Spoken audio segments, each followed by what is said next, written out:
역시 미우나 고우나 내 옆에 있는 내 배우자, 내 남편, 내 아내가 최고입니다. 김기혁 아나운서. 예, 너무나 보기만 해도 참 아름답고 부러운 커플의 이야기를 해보도록 하겠습니다. 강수지 씨, 김국진 씨 커플의 이야기인데요. 아하. 최근 강수지 씨가 독특한 갱년기를 앓았다고 고백을 오, 했습니다. 네. 그 갱년기 증상이 여러 가지가 있다고 하는데 강수지 씨 같은 경우에는 관절 마디마디가 다 아파왔다고 해요.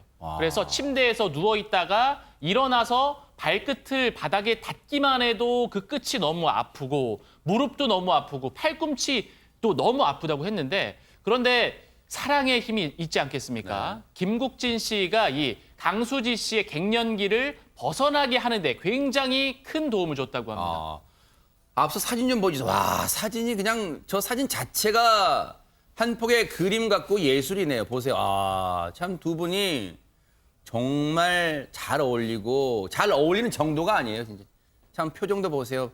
온화하고 사랑이 방울방울 넘치는 것 같고 보세요. 그런 느낌입니다. 그런데 손정혜 변호사님 사실 일반적인 상식으로는 갱년기가 오게 되면 남편 얼굴만 봐도 그냥 얼른 안 나가고 뭐해 집에 있어 이렇게 할 것 같은데. 그런데 남편이 어떻게 하느냐에 따라 다르죠. 왜냐하면 굉장히 잘해주셨다는 거예요. 김궁지 씨가 마사지도 다 해주고 오. 설거지 이런 것들도 다 해주는데 처음에는 무덤덤하게 바라보더니 주변에 본인도 겪어보지 않은 증상이니까 여자들한테 가서 갱년기 걸리면 어떻게 되냐고 많이 물어보고 필요한 부분을 해주려고 굉장히 노력을 많이 하고 성신성의가 도와줬다라는 것이고요. 그래서 옷을 못 입을 정도로 굉장히 어려웠는데 지금은 호전됐다라고 밝히고 있고요.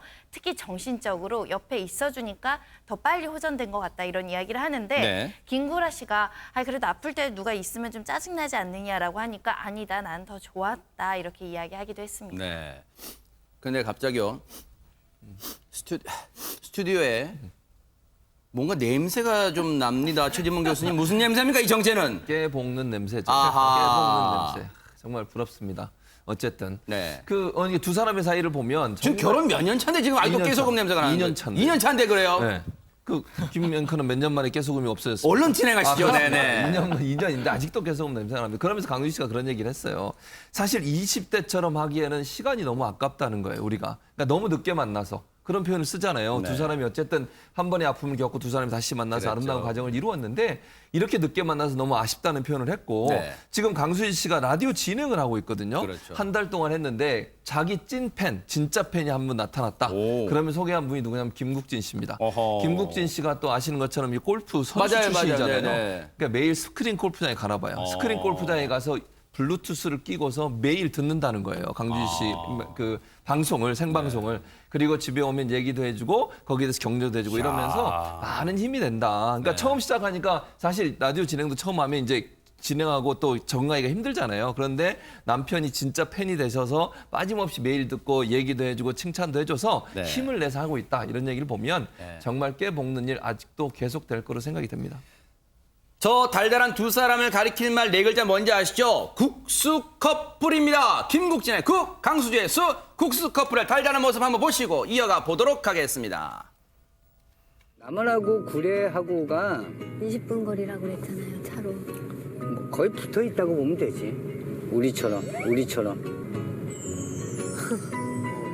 여기 이 저수지지? 여기 강수지거든요. 여기 강수지거든요.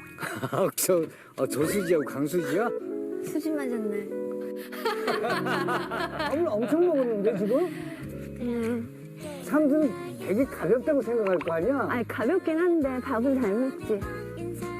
어. 야, 이러고 서울까지 가면 참 좋겠네. 똑방길로 이렇게 엎여서 가니까 기분이 되게 좋더라고요. 그러니까 뚝방길만 나오면 어버지고. 알았어요.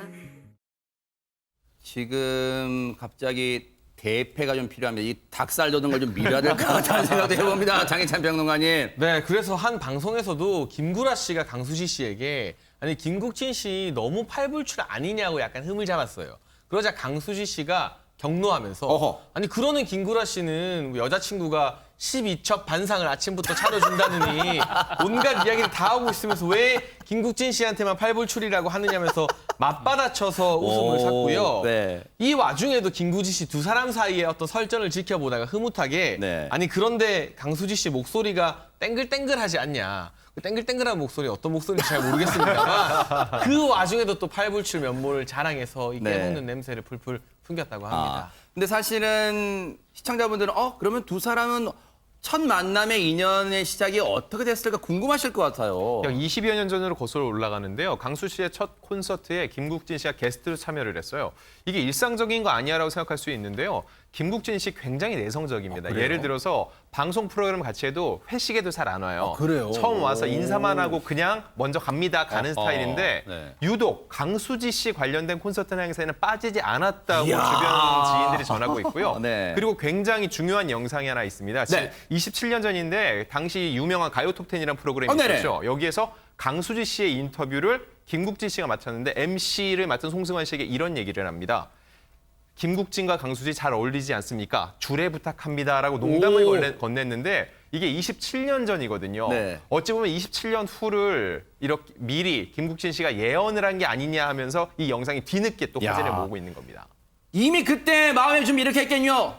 나 결혼 준비 다 됐어요 하고 김국진 씨가 마음 먹었지 않았나 이런 생각 드는데 20년을 정말 동료로 연예인 동료로 지내다가 연인으로 발전한다는 게 쉬운 일은 아닐 것 같아요. 쉬운 일은 아니죠. 근데 이제 두 사람의 만남을 보면 잘 아시는 것처럼 이제 연애 프로그램이 있었잖아요. 버라이어티 프로그램을 보면서 사실 좀 친해졌는데 네. 그러면서 서로 문자를 주고받았다는 거예요. 근데 어느 날 김국진 씨가 간단하게 3글자를 보냅니다. 모릅니까? 만날까?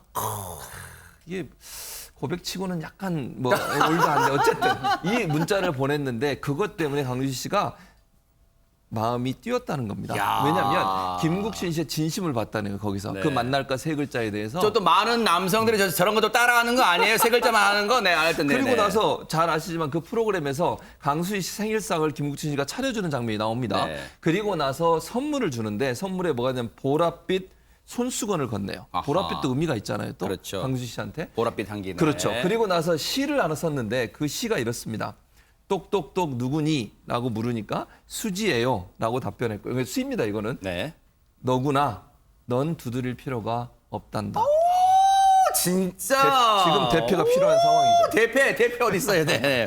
자, 그런데 연인으로 발전하기 전 단계가 여러분 뭡니까? 바로 썸 타는 단계잖아요. 과연 두 사람 썸 타는 단계는 없었을까요? 영상으로 확인해 보시고 이어가 보도록 하겠습니다. 어느 날 밤인가 내가 한마디 했는데 뭐라고요? 나 어때? 라고 이렇게 한마디 던졌는데 대답을 안 하고 보름 동안 연락을 안 했었잖아요. 장수는 아니었는데. 아니 고백한 게 아니고 물어본 거지 그냥. 아니 20년 넘게 알았는데 싫었다고요? 아니요 너무 놀라가지고 어떻게 이거를 대답을 해야 돼? 그리고 제가 이제 나중에 문자했죠. 그게 그런 말이었냐 어쩐 말이었냐. 그래서 뭐라고 대답하셨어요? 그러고 나서 이제 자연스럽게 그때부터 통화한 것 같은데.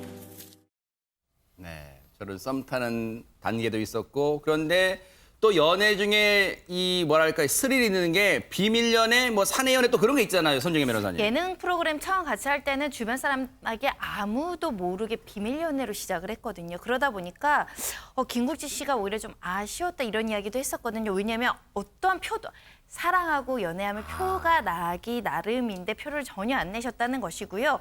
그런데 이제 지금은 모든 사람이 알게 되는 공공연한 관계가 되지 않았습니까? 네. 강수지 씨가 뭐라고 하냐면 평소에 표현을 굉장히 많이 한다라는 거예요. 어떤 표현을 했냐면 넌 내가 낳은 아이 같다 이런 표현을 했다는 거죠. 아이를 낳아본 엄마의 마음은 이 표현이 얼마나 짠한 본인을 얼마나 애틋하고 아끼고 내 분신처럼 여긴다는 말과 다르지 않은 말인데 이 말에 정말 감동을 받았다라고 합니다. 네, 그러겠네요. 강수지 씨는 아이가 있으니까 그 마음을 안다는 거예요. 근데 내가 낳은 아이 같다고 강수지 씨한테 얘기를 했답니다. 그런데 사실 우리도 그냥 흔히 그런 생각을 하잖아요. 연애와 결혼은 다르다. 연애는 알콩달콩 그냥 좋아하는 마음만 있으면 되지만 결혼은 현실이다. 결혼은 생활이다. 그런 말 하잖아요. 네. 이게 왜 이 말이 지금 중요하냐면요. 강수 씨는 첫 결혼에서 얻은 딸이 있습니다. 게다가 김국진 씨와의 결혼을 생각할 당시에 10대 사춘기에 접어들 나이였기 때문에 더 민감할 수밖에 없었죠. 두 사람이 굉장히 사렵게 이 부분에 대해서 걱정을 했던 건데요. 강수지 씨가 하루는 얘기를 했대요. 지금 김국진 씨와 결혼할 수도 있고 함께 살 수도 있다는 얘기를 했을 때 그 딸은 강수지 했을 때 이렇게 얘기를 했다고 합니다. 엄마 알았어라고 딱 5글자였대요. 와, 쿨하다. 네, 강수지 씨 그 딸은 그 엄마의 그 딸이 아닌가 싶습니다. 아하. 딸 혹시 이름이 안진용 기자님 딸 혹시 이름은 어떻게 알 수 있어요? 비비아나입니다. 비비아나. 네네. 이름도 예쁘네요. 그런데 그 사춘기임에도 쿨하게 엄마 알았어. 쿨하게 좀 받아들였답니다. 그런데 이렇게 아내 바보 김국진 씨가 눈에 넣어도 안 아플 딸까지 생겼으니까 사실 얼마나 또 이 아내와 딸한테 잘할까요, 김국진 씨가 이런 생각도 해봅니다. 네, 강수지 씨가 김국진 씨가 정말 딸 비비아나에게 더없이 자상하고 좋은 아빠라고 했는데 보통 아내 바보면 딸 바보도 같이 됩니다. 같이 가는 것 같은데요. 특히 이 비비아나한테 이름도 부르면서 장난도 많이 치고 아침에 학교 갈 때도 데려다 준다고 해요. 네. 그리고 나중에 이 비비아나가 나이가 조금 더 들게 되면 본인이 운전을 직접 가르쳐주고 싶다고 했다면서 아주 사소한 부분까지 살뜰하게 챙기는 자상하고 따뜻한 아빠라고 자랑을 했습니다. 네. 강수지 씨와 김국진 씨의 러브하우스는 어떤 모습일까요? 한번 만나보시고 이어가 보도록 하겠습니다. 반갑습니다. 청소 정리하고 있던 중에 노을이 살짝 지고 있어서 핸드폰을 들고 촬영하고 있습니다. 이 방은 자주 나왔죠. 저의 안방이고요. 저 약간 이렇게 거실을 좀 푸근하고 편안하게 거실에 앉아 있으면 굉장히 좀 고요한 편안하다고나 할까. 와, 집이 그냥 뭐 잡지에 나오는 한 컷 그런 모습 같습니다. 네, 2018년에 결혼을 하고서는 방배동에 있는 복층 빌라에 살고 있는데요. 시가로 약 22억 원 정도 되는 걸로 알려져 있습니다. 둘이 사는데 왜 이리 커라고 할 수 있는데 아까 그 딸이 있었잖아요. 네. 그리고 복층 빌라의 위는 이 딸과 강수지 아버지가 쓰고 있고요. 아래는 강수지, 김국진 부부가 쓰고 있거든요. 그래서 좀 분리된 이 3대 대가족이 살고 있는 건데 굳이 재혼 부부라고 부를 게 아니라 이제 결혼한 지 2년밖에 안 된 신혼 부부라고 불러주면 될 것 같습니다. 그러네요. 정말 그렇게 다복하게 같이 3대가 모여 사는 또 그런 모습도 보여주니 얼마나 또 주변 분들이 부러워할까 이런 생각도 해봅니다.